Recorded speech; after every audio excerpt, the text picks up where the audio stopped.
আসসালামু আলাইকুম, সবাইকে জুমা মুবারক। আজকে শুক্রবার।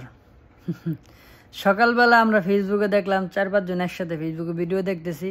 ঢাকা 8 আসনের উসমান হাদি কত সুন্দর এই কার্যক্রম করতেছে। জুমার নামাজ পড়ে এসে দেখি উসমান হাদি গুলিবিদ্ধ।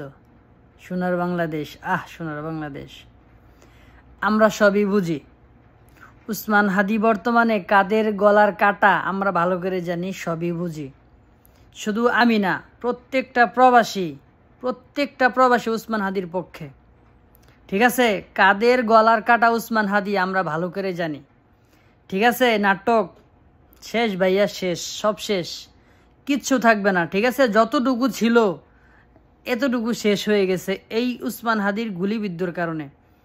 ঠিক আছে, যারা এই কাজ করছেন, যারা এই কাজের সাথে জড়িত আছে, এটা আমরা জানি কারা এর সাথে জড়িত আছে।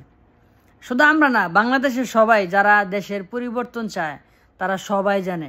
ঠিক আছে, তো তো আপাতত ভাই সবাই হাদি ভাইয়ের জন্য দোয়া করেন, আল্লাহ যেন সুস্থতার নিয়ামত দান করে।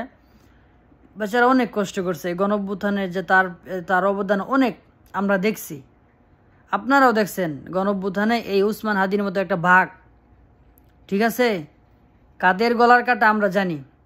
তো সবাই দোয়া করবেন উসমান হাদির জন্য, আল্লাহ যেন তাকে সুস্থ নিয়ামত করে। আমিন।